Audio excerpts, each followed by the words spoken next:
국정원 해킹 의혹에 대한 여야의 공방이 치열합니다. 야당이 화상회의를 열고 추가 의혹을 폭로하며 압박하는 가운데 여당은 근거 없는 의혹으로 국가안보를 위협하고 있다며 맞서고 있습니다. 이처럼 여야의 대치가 계속되면서 벌써부터 8월 임시국회 파행이 우려되고 있습니다. 신현준 기자의 보도입니다. 새정치민주연합은 국정원을 포함해 세계 21개 나라가 이탈리아 해킹 프로그램 RCS를 사용하고 있다고 폭로한 캐나다 연구팀 시티즌 랩과 화상회의를 열며 공세를 이어갔습니다. 이 자리에서 빌 마크작 연구원은 국정원이 카카오톡 감청 기능을 주문했다는 사실을 공개했습니다.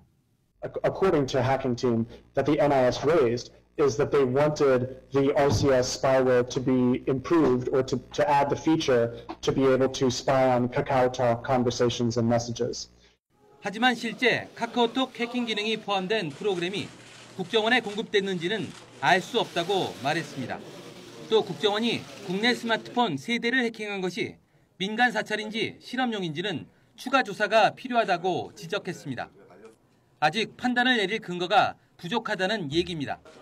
앞서 이병호 국정원장은 국회 정보위에서 카카오톡 도청이 불가능하며 불법 민간 사찰은 없었다고 결백을 주장했습니다. 국내 사찰은 전혀 없었다. 그건 확신한다. 국정원장은 그에 대해서 직을 걸고 이야기하겠다. 그러면 그 전에 했는 일도 자기가 책임을 지겠다 이런 이야기를 했습니다.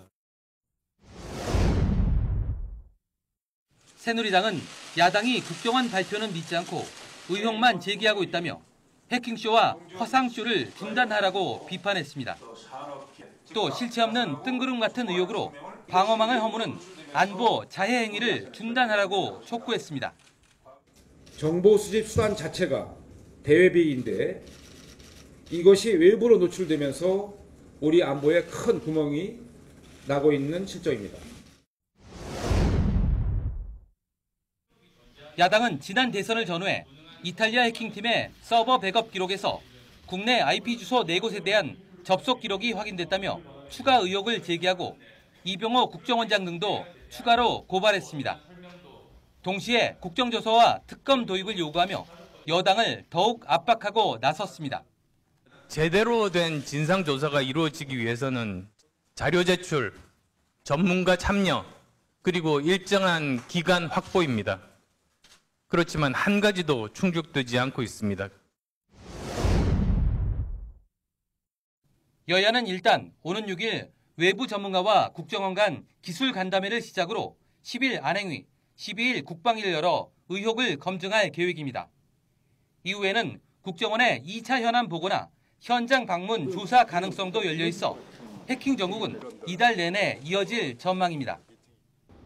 여당이 국가안보를 이유로 로그 원본 파일 공개를 거부하고 야당은 결정적인 증거를 확보하지 못하면서 여야 간 공방만 거세지고 있습니다. 이처럼 여야의 대치가 장기화되면서 자칫 8월 임시국회가 파행을 맞을 수 있다는 우려가 높아지고 있습니다. YTN 신현주입니다.